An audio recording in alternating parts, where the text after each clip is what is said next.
Totally wild. And quite frankly, I'm all about it. It is Mad Lions on the blue side. It is Rogue on the red. It is game 4 here in week 3 of the LEC. And it's time to get wild. It's time to get mad. It's time to go rogue. Whatever you're feeling at this exact moment in time. So I think we're going to have a mix, Frosker, and I have to imagine there's going to be some stock standard, but the target bans, I think it's so good that you bring them up because we've seen what they can do on the Mad Lions side with the Lee Sin, with the Orianna. We'll wait for seconds until the Champions Select comes back, and I feel like those have to be ban-worthy. And the question is what kind of draft are the Mad Lions going to put together? Because they've shown us or kind of led the charge on breaking the meta or even defining the meta in the LEC. They do not care about the big power picks like the Aphelios, like the Kalista, like the Varus. They will leave it open. They will give it to you because they have their counters. How deep does it go, though? How much can they counter? And how does Rogue want to fight this one out? The Orianna and the Syndra banned away. Syndra stock standard. The Orianna, something special you have to feel given Humanoid's recent performances. Humanoid has played 3 champions so far. Syndra, Orianna, and Azir. Now, we know that he has a really powerful LeBlanc, but one of our biggest criticisms of Humanoid is that his champion pool didn't feel as flexible or as deep as other mid laners in terms of effective champion picks. Now, we're seeing a different animal in Humanoid as one of the best mid laners, but already we have shrunk that down. Olaf going to be banned away here by the Mad Lions. A bit surprised to see that one that early because now I guess Rogue simply ban away Varus here. You open up Ezreal or Aphelios first pick. We were going standard, but of course these are definitely not the most standard of teams. We could definitely see a curveball here. I don't think you have to ban Varus just because you know that the Mad Lions don't put high priority on that, so you can guarantee that maybe you can get it, that they probably wouldn't burn a first pick on it. Banning Shadow's Lee Sin, though. The Orianna Lee Sin combo denied, and we did see Shadow struggle a lot yesterday with the Volibear jungle, so I wonder what he's going to pull out today to show us a bit more. At this point, Aphelios and Varus will probably go through to the teams. I think you can grab a blind Azir here because one of the things about Aphelios and Ezreal is that he really thrives when you have range advantage on the composition. And because Orianna is banned away, she's one of the best mid laners at creating zone control, Azir is kind of the next best at doing that. So this empowers you to play things like the Aphelios successfully. Because I think Aphelios struggles when he doesn't have range around him because he is a relatively short-range champion if he doesn't have his sniper rifle. It's a good point, and I think I really like the breakdown. There's so many 80 carries available that the Azir blind feels good here. I wonder what Rogue take, though, because Varus is still untouched. The permaban champion for so long has remained untouched so far. They're first going to grab an Ekko. Feels like it has to be the response to the Azir, although I guess technically you could call it the flex. And what is the final pick here in the first rotation from Rogue? It's going to be one of the 80 carries. I mean, it's got to be, right? Varus, Aphelios, Ezreal. What do they actually want to go for? Hansama has been good on both the Ezreal and the Aphelios, but there's no Yuumi to pair with the Ezreal. The danger is that if you do take the Varus, who's considered widely like the top-end ADC, that you know that you're probably going to get Senna Wukonged, because that's been the go-to for the Mad Lions. So the gauntlet's been thrown. Do Mad Lions feel comfortable to run the Aphelios into this competition, or do they take the Senna Wu? Well, that's a Senna. That's a Wukong. And that's a Wukong. Trap sprung. And now we go. And now we have to see the pivot here from Rogue. Are they okay taking this matchup? You have to take Tahm Kench here. You have to play Varus Kench. Is there nothing else? Can you take Lulu? Can you take Braum? You take Tahm Kench here. Talia? Okay, that one doesn't make a lot of sense, but it could be the Talia, I guess. I also think that Tahm Kench, not only to keep the Varus safe, but also it's kind of like the staple that you put with Varus because you allow him to have push priority or to safely have push priority or be aggressive in the lane and then use the Devour to reposition him, as well as it makes your dives really successful and you usually get control of the wave to set up a dive.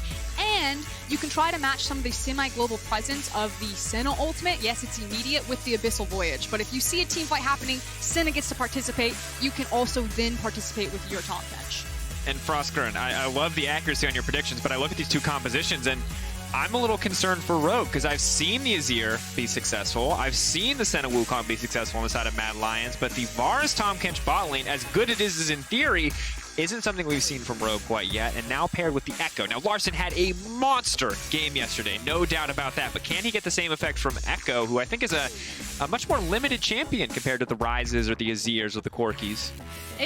We have seen it as a matchup into Azir, so it's not that uncommon, and I do expect it to be a mid lane Ekko as opposed to flexing into something like the jungle. It also then allows them, especially if Larssen does get fed, to play a side lane and open up another win condition for your team, especially when you have the Abyssal Voyage that we were talking about. So on top of like quick rotations with Abyssal Voyage, maybe the power of the Ekko into a side lane against a more stationary mid laner in Azir. Yeah, he can play side lane because he has the Shurima Shuffle and Disengage and usually runs Teleport, but it's never going to be as effective as an Ekko. Interesting that the Ornn ban is now coming out as well as the Volibear. The Quinn ban here is interesting. Quinn, of course, we saw, very strong lane option into the Renekton. So Mad Lions have opened up essentially a blind Renekton for themselves as an option into the top lane. And I think you have to take it. Renekton's going to be one of the safer blind picks left available to you because Wukong, you're already there. Technically, you could flex it by banning the Quinn. You're leaving it even more open or more powerful. So I think that this is telling that Orome is going to take Renekton. See if Rogue could opt, obviously, to take it themselves. Set or Trundle. It's going to be the big one. Looks like Trundle will be the pickup here for the side of Rogue, getting their hands on a very high-tier jungler very late. And I like that they grabbed the Trundle instead because they know that Shadow's champion pool has been so incredibly pinched at this point. The Lee Sin and the Volibear's two most recent picks. Trundle now taken away. What does he opt to go for? This is Mad Lions' final rotation. They have to finish their composition here. Renekton feels like the expected pick, given the Quinn ban in the second phase, but it could be something else. Could be something crazy. Instead, it's Carzzy. It's locking in the Renekton, the last one. That would be very bold and, in my opinion, very int given how strong a lot of the champions on the side Rogue are in the early game. But if you get through safely, Kayn is incredibly oppressive. One of the things that Mad Lions composition is missing is kind of long-range engage, or just kind of engage in general. Gragas? Split more AP damage? What? Broxa? Is that you? Have you come back from North America? You almost said back from the dead. I did, almost. Tell me, what was Jat like as a coach, Broxa? I want to know. All right, the Ivern for Shadow. This is, well, I'm going to be honest, Frostgren, we did a lot of draft prep coming into this, and it kind of shows in all the things you're talking about, but this wasn't on the map for either. Yes! What? He did it! He finally did it! Okay, background story. Dracos, you and I were prepping like last split in spring, and we saw that Finn was playing a bunch of Illaoi because he was trying to find a counter, I think it was to Fiora? No, it was Renekton. Was it Renekton? Yeah, I believe it was Renekton. He was trying to find a counter to one of the Bruiser champions, and I was like, Finn, he's got to find something. Like, what's it going to be? Because he keeps having to go back to his comfort picks. And I saw him playing a lot of Illaoi, and so I started prepping all these fun picks on Illaoi. I've completely forgotten them by now, but I'm so happy to finally see it. All by time. I'll talk about nonsense. You find the Google Doc where we put the Illaoi prep. We need it, Frostgren, and we need it now. Wow, two very big curveballs in this draft, and it's certainly delivering before we've even gotten into game. We're now seeing the first Ivern game and the first Illaoi game of 2020 summer season here. And it's time. It is Mad versus Rogue, the battle at the top of the standings.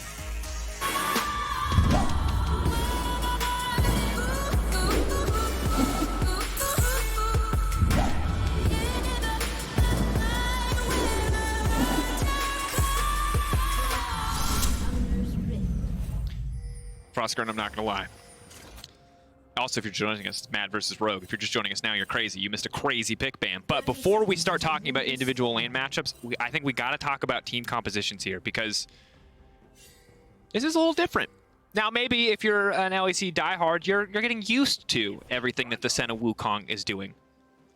I don't think you're used to the Illaoi. I don't think you're used to the Ivern at this point in the game, but it's time to see exactly how both these compositions are going to play out. Obviously, a strong power point for Rogue in the bottom side is the Varus. And the lethality Varus, based on the comment that has now been selected. On the opposite side for Carzzy and Kaiser, we've seen what happens in this lane phase. It's mostly about surviving, but at level 6, the kill pressure is immense here. The CC setup from the Senna, even with Vander having the Devour, can be honestly waited out, and the Wukong follow-up is ludicrously impressive.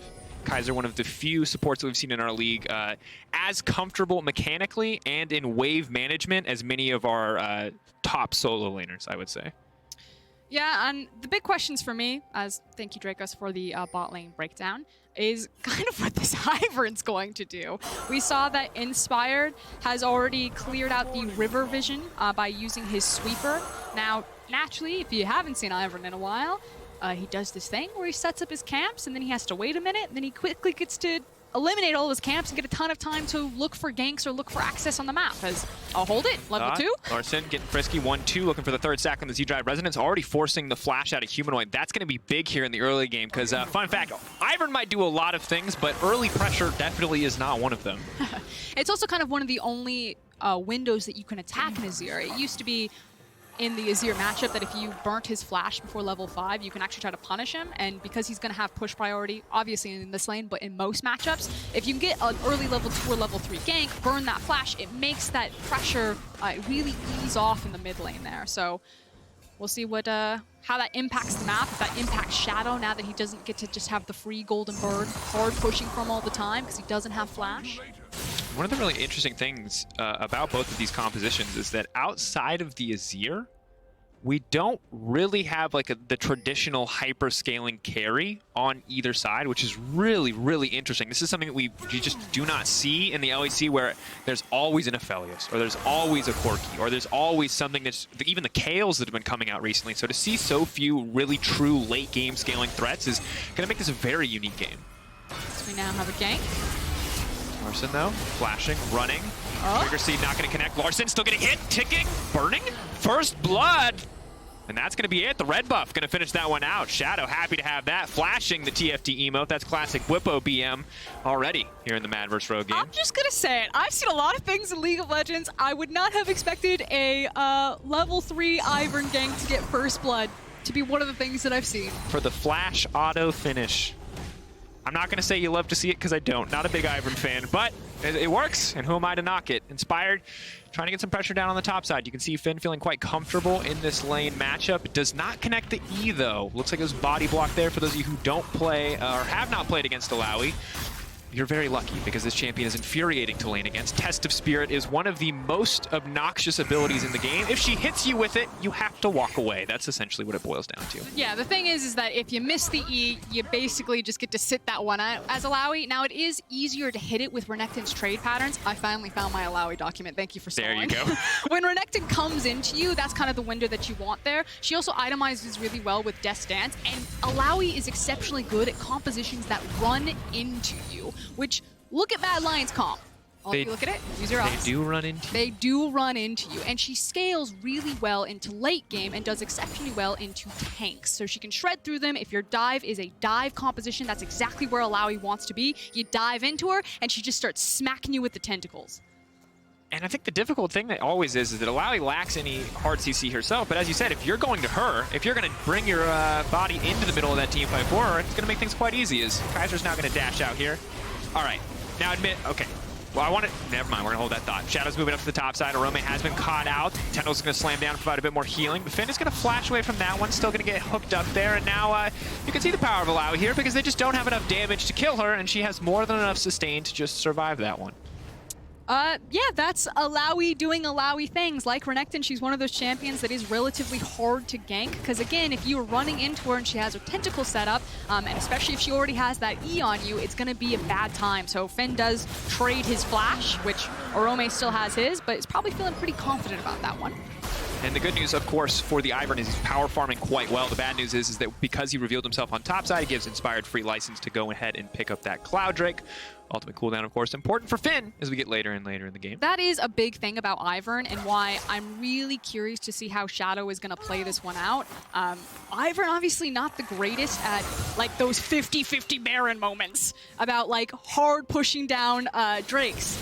He's great at giving him time to set up in his jungle, playing around priority, and then kind of allowing his team to stick to targets and opponents, disrupting elongated team fights. But there is a very real world as we look towards like the Elder Drakes, the Dragon Souls, the Barons. Yeah. That a more traditional jungler might give you some more. Just plays the game slow, quite frankly. All right, jungle, top lane, they're interesting. Frostground. I do want to talk about mid lane, though, because with Caps and Nemesis seemingly struggling to find their form. Dang it, I'll hold that thought. We're talking about a fight in the top lane. Finn gonna be in trouble, but here comes the ultimate. He starts dunking down, he starts healing up, and yeah, there's nothing left for Matt here on the top side. That is the difficulty that you mentioned. Oh, no! Oh, no! Oh, that is so sad. Illaoi looking like a wholesome champion at this point in the game. She's so frustrating to play against. Like, any top laner who's ever had to face an Illaoi in solo queue, you're like pulling up the wiki page, you're like, what does this champion even do? And then you just try to trade on her. You can't do it. It's a myth. Okay, we gotta watch it again. Never mind. Mid lane not as important. Okay, so they try to burst him down. Look at all that damage. Whoops. Boom. Hits 2 champions. Gets the tentacle. Of course, the spirit counts as a 3rd, so that's why you get the 3, and then I believe she gets the 4th. I think the 4th was already there. So that's just gonna be a lot of tentacles slapping down there onto Orome. Poor boy. I just think she also has a lot of unclear damage in her kit. Yeah. But also, she heals based on, I believe, her missing health as well. So the lower she is, the more she heals. So if you don't know a lot about Illaoi, which I'm assuming majority of players don't because you usually don't see the champion, yes. she could probably catch you off guard. Do you remember when Aphelios was what people compared about visual clarity around? Well, top laners have experienced it for years, and it's called Illaoi. What does she do? Why does she do so much damage? Nobody knows, but the TLDR is get away from her. Don't stand in melee range. Sadly for Renekton as a melee champion, that might not be an option. But kind of taking stock of the rest of the map, because we talked a lot about how Illaoi really counteracts teams that want to dive into her. So Rogue, obviously, seeing the trap that Mad Lions would spring, had their own trap card with the Illaoi. But we were just talking about those mid laners. Why don't you get that shiny graphic up, Dracos? I appreciate you. There it is, mid laners. And so here's the debate, right? Humanoid and Larssen looking like right now, in terms of currently performing mid laners, before anyone gets really triggered here, are the 2 best. Let me help you out. They're the 2 best mid laners. They're the 2 best mid laners right now. Statistically, performing, your eye test, you touch them on Larssen and Humanoid, it feels nice. Okay? Also, you look at the numbers, and let's be clear here. Our stats team said, which numbers do you want? Normally, there aren't a ton of options. Normally, we like pick the ones that look the best. Every single one is good. Every single one is good. So rather than letting us decide who's the best mid laner, how about you tell us at home, dear Twitch chat? You can vote in chat, Humanoid or Larssen. Obviously, both of these names could be difficult to spell if you've never spelled them before, so be sure to get it right. And we'll check in a second here as this Herald gets contested, because Inspired's going to be in trouble. Carzzy going over, red buff knocked down. And while we're figuring out who's the best mid laner, Humanoid's just trying to scoop Inspired up. That is going to be the Herald taken away. And for all the troubles that this Illaoi is giving Mad in the top lane, Humanoid on the Azir versus Ekko matchup is still consistently having the push priority there. His flash is back up. He wasn't really punished for it. And that's what's allowing the space to take things like the Herald. So really cleanly done from Mad Lions, especially good because they also rotated their bot lane up to assist them there. And let's see what they do with this Herald. If it's going to go into the bot lane, if it's going to go into the mid lane. Yeah, and all things considered, Mad Lions starting to pull ahead. And ooh, Humanoid. Even after that Rise game, Twitch chat, even after that Rise game, I guess those Oriana games were pretty sick. It's a tough, there's no wrong choice here. This is one of those things, everyone's a winner. Everyone's a winner. I mean, because to be fair, for both these players, this was not even, they wouldn't have even been in the discussion for top 2 last season. It was not up for them. And now it's just a very different look for both Mad Lions and Rogue. Frostgrim, Herald's been taken. Ivern has worked out surprisingly well, I would say, in the early game. But the thing is like, it does take him time to set up his pathing, but he can fly through the jungle as soon as he's set up, so you actually do get quite big windows for Ivern to set up ganks, and Shadow has been very aggressive on Ivern setting up these ganks. Yeah, my big concern right now is top lane. I still think that's going to be a really difficult point, but I think one of the best parts of this is that Humanoid has just gotten infinite blue buffs over the course of this game, and Larssen has no mana, right? He's going to go Proto Belt early, and it's just, as you said, going to be a real struggle for him to match the wave clear of Humanoid, especially when Carzzy is now roaming up to help him get that pressure. Yeah, and also then allowing Kaiser to get the solo EXP, obviously not under a threat of a dive, as we're going to see how confident Mad Lions are practiced with this Ivern objective secure, using Daisy to actually zone on the ramp. Ooh, ulti used from Finn here, though.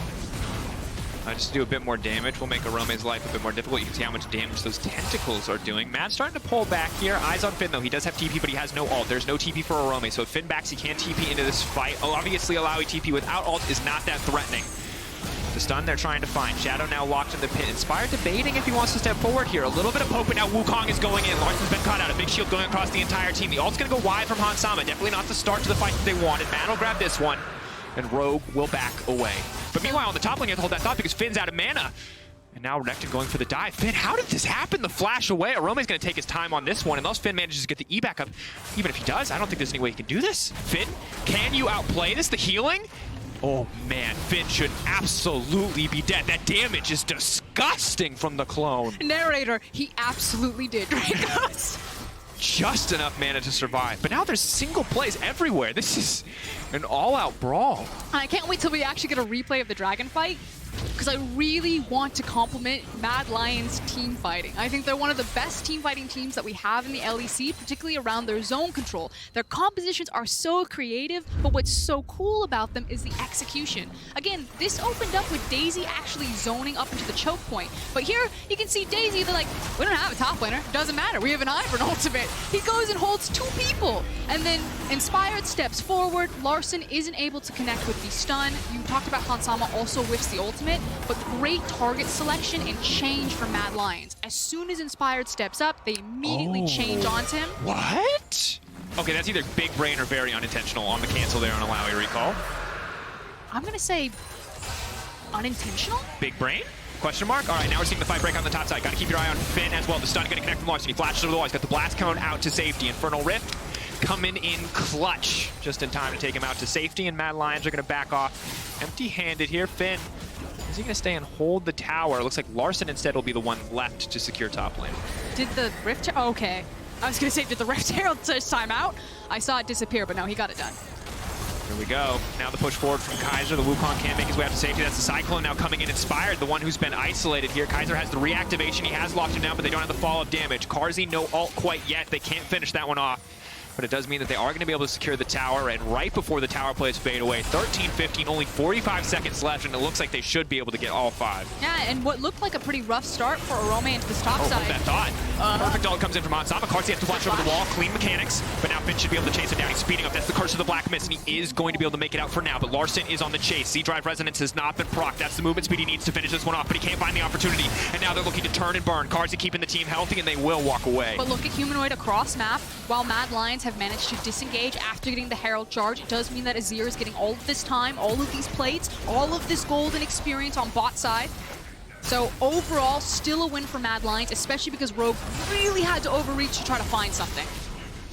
The game working out very well, even after the tragic Illaoi topside plays. Mad are staying in control, and Humanoid playing incredibly, building up CS advantage, and we've just yet to really see a lot coming in from Larssen here. Finn can try to turn this one with the ult, but he doesn't have enough time. CC, just the bane of Illaoi. If she can't auto, if she can't push W, she just goes down. And I also just love how much of a delivery service Senna and Ivern are together for these short-range bruisers like Wukong and Renekton to get on top of targets, to give them that highway into backlines.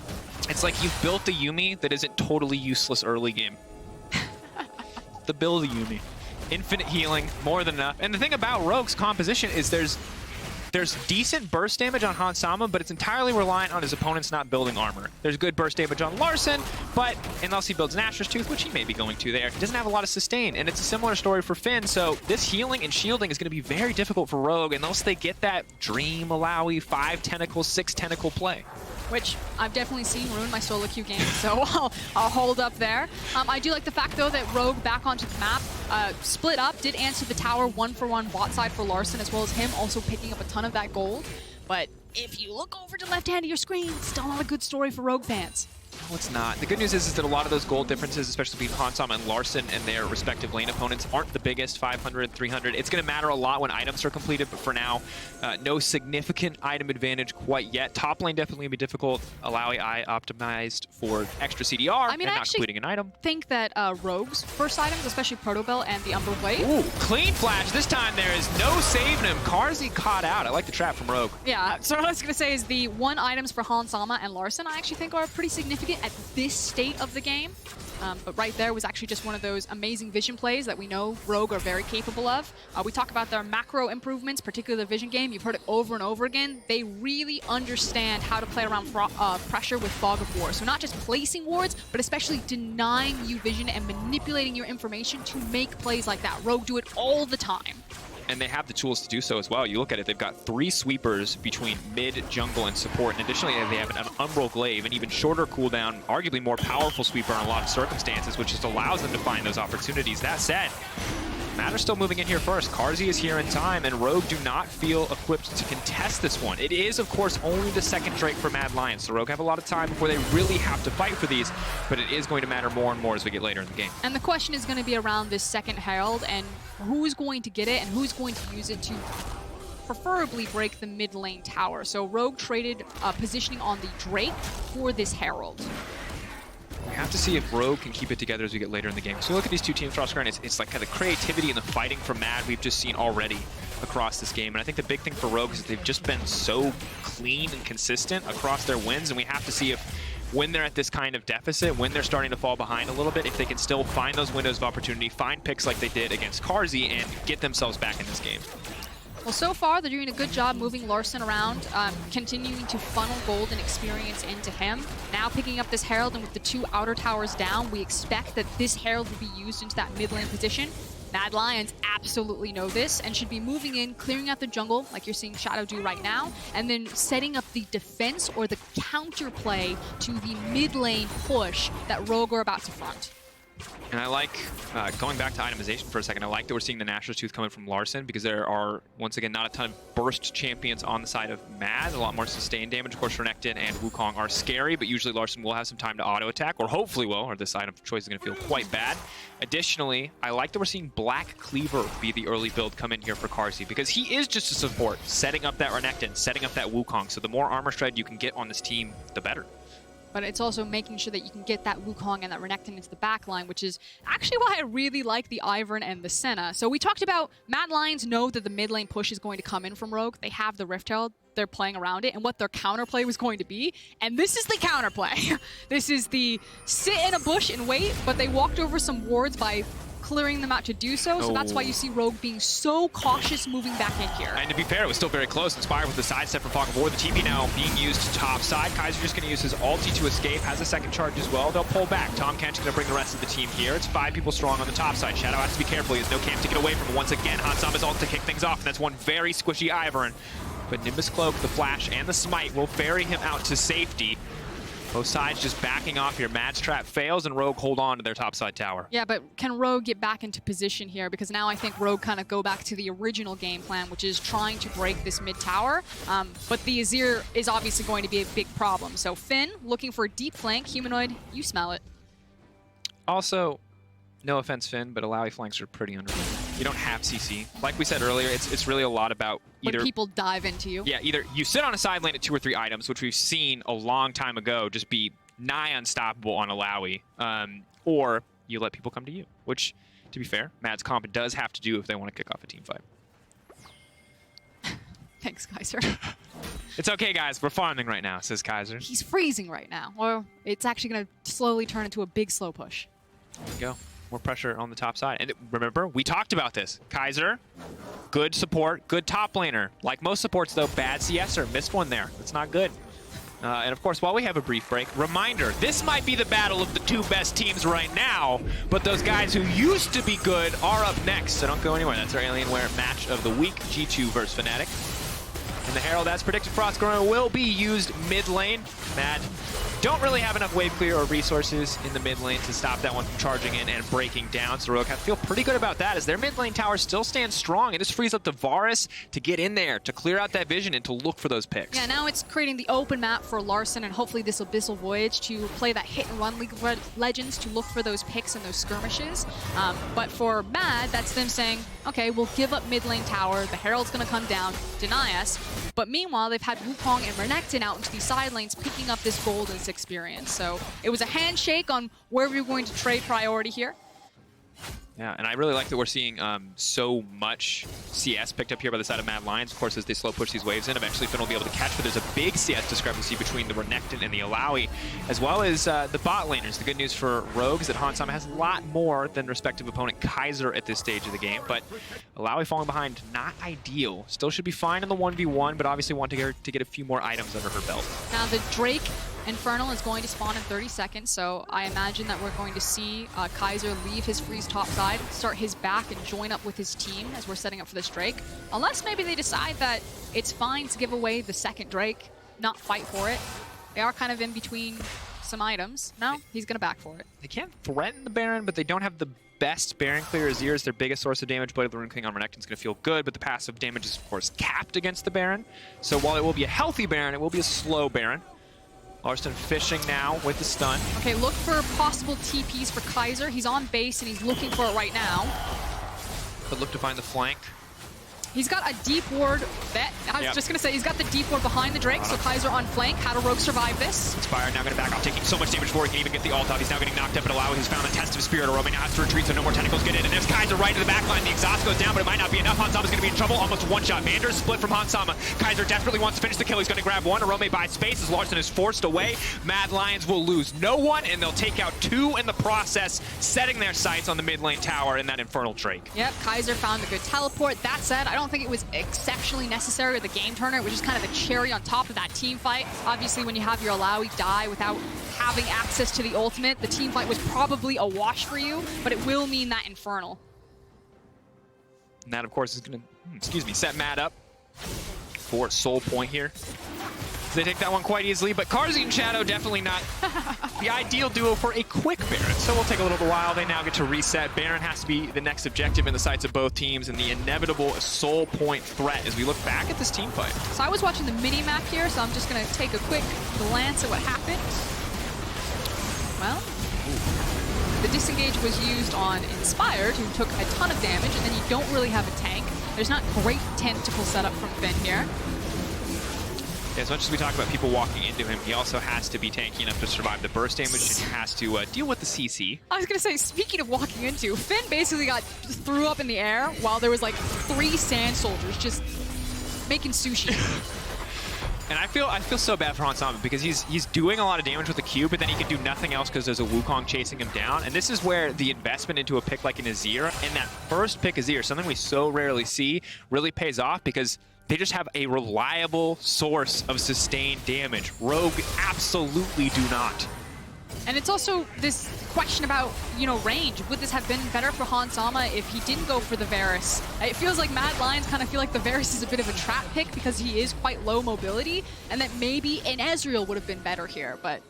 I also just think you're hard countered by Wukong. He gets armor from his passive. Now your lethality is useless. He has jumps and double knockup to leap on top of you. So unless Tahm Kench is going to burn everything to save you and you both got flash as well, you're going to die. And even if you don't die, all that stuff being burned on you means you don't get to play the fight. It's hard. I mean, it was second rotation Varus. He saw an Azir. He's like, that's fine. I can play the lethality Varus. I can try to outrange and poke, have these long-range Nidalee spears that hit multiple targets there. So, I totally understand. You have great wave control and a lot of power into that bot lane, but I don't know. It feels like Mad Lions are saying dive is the way to go, and maybe we start to see the shaping of the LEC meta and a moving away from a high priority of Varus when it feels like there's a lot of options against him and champions like Aphelios because they are low mobility. Yeah, and what does it open up if Varus isn't first on the table in terms of bans? We'll have to see. Finn. Rune King going to be proc. Finn now needs to run. He's going to get the Test of Spirit, additional TP lockdown. Humanoid going to push him away, but still big damage coming in from Finn. The tentacles going down left and right, but Finn not able to find a target, not able to heal up quite yet. They're going to burst him down before he gets anything else, and Larssen is going to snap back. Wants to turn this, wants to get away. Z-Drive Resonance procced. The snare will be there, but it's delayed, meaning Larssen is able to get out. Still, Inspired on the front line, taking away those stats, more than tanky enough to body block. And Rogue will retreat, losing Finn in the process, but Humanoid goes down as well. Really nicely played from Larssen, though, and I believe he picked up a shutdown off of Humanoid, so that one's going to feel really good. Obviously, you want to get this guy's springboard ahead of the clock so he can play those side lanes, start threatening some of these towers maybe, because the team fights are really difficult right now for Rogue. Taking a look at it, Humanoid comes in, big damage from Finn. He then uses the Stockwash or stasis effect to buy time for his team to collapse. He's then going to immediately flash out to make sure that there's no potential stun coming down on top of him, but there's Larssen picking up the shutdown. And Hansama shows up on the back end with Vander just to kind of smile and wave, help escort the boys home. Of course it is the Senna Ivern that we talked about, so if anyone's going to zoom at you, it's going to be those two working together. And Frostgarn, I think very lucky for both sides that there was nothing really on the table around that fight. They do burn the TP though from the side of Mad as well as Rogue, which is going to matter a lot in the objectives to come, but another fight like that when there's Infernal Drake up or a Baron on the table could very well break the game wide open for Mad Lions, allow them to just take over Rogue space. So I'm glad that you bring up the TP difference here, the fact that Orome then has to play the side lanes, and if there is an opportunity for Rogue to try to punish that, the fact that it will be Renekton bot side while we are playing around this Baron setup.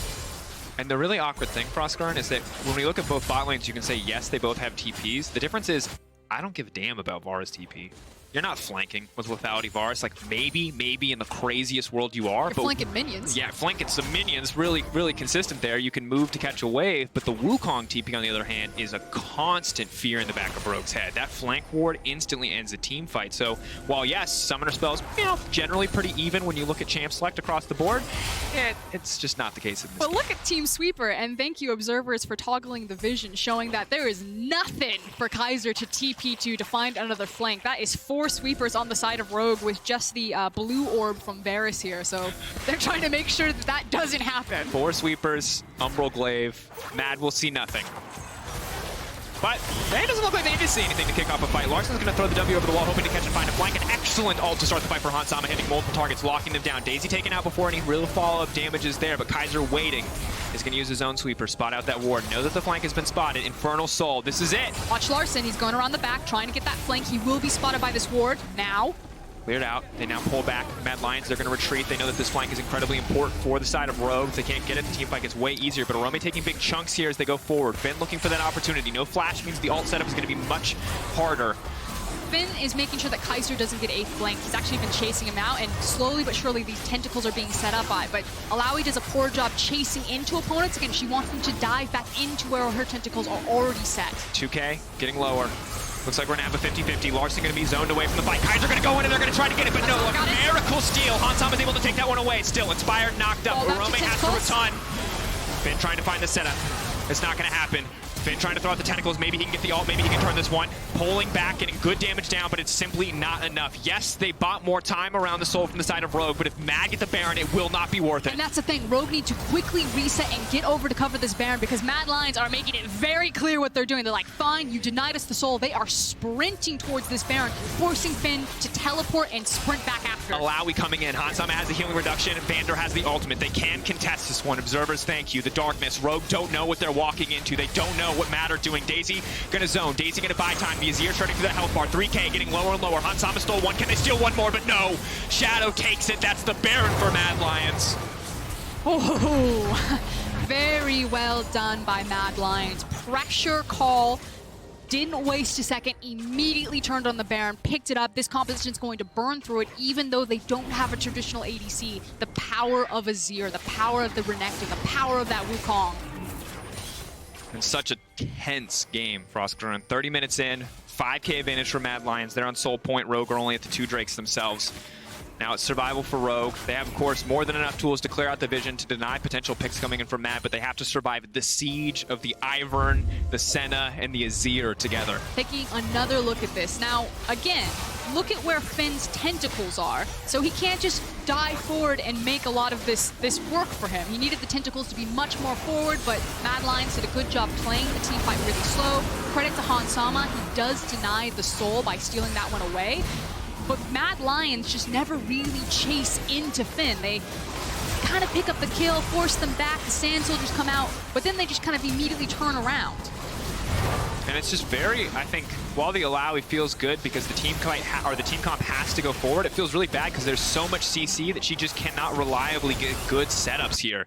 And there's not really enough follow from the team to follow her in when that situation happens. So Mad, they now get to set up their siege. Pushing in on the bottom side, it's Carzzy and Orome together. Humanoid solo holding mid lane. Maybe gets picked off here, but Larssen coming over the wall. It's a bit too telegraphed. Humanoid is going to dash right out of that one as the tower already breaks on the bottom side. Shadow just buying space, keeping his eyes on the opponents as Orome and Carzzy continue the push forward. Finn can do a lot of damage to that Ghost here. It's going to significantly take Carzzy down.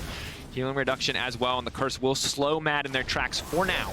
But Mad Lions are doing a great job playing all 3 lanes with their Baron, especially then using the passive from Azir that he can fall back to that tower to allow Carzzy to play with Orome. So you have Kaiser, who's playing teleport topside. You have Humanoid, who's playing with his passive turret in the mid lane. And then you have Orome being covered by Carzzy and Shadow.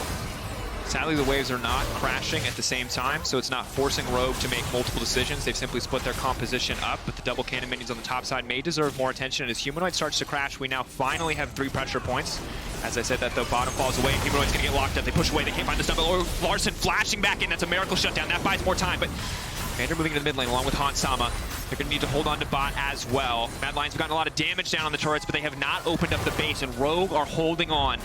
Here comes Larssen, deep teleport. Thank you, observers. This is the play that Rogue need. Maybe, just maybe, this is the miracle that can turn the game. It is Mad, no doubt, in control for now. But Carzzy's going to be in trouble. Larssen looking for the setup. The TP now coming in. Larssen going to go forward. He's going to get the stun as Kaiser comes in, but the damage there is simply too much, and now Mad have turned it again. Kaiser on the way in. Second Cyclone being used. Vander has been caught out. The CC follow-up there from Shadow is too much for them to deal with, and now Banshee's Veil taken away as Hansama runs. He tries to throw down the damage, but it just doesn't matter. There's too much armor. The lethality is not enough, and now Orome gets to slice and dice his way through the rogue lineup. Mad Lions unstoppable here in the LEC, and this is the game. And it was so close. Larssen was going to go for the hero moment, but he lands on top of Carzzy, immediately CC locked and deleted. And just like how they deleted him from the Rift, Mad Lions kick over Rogue and saying, who's next? Mad Lions undisputed at the top of the table in the LEC. What can't this team do?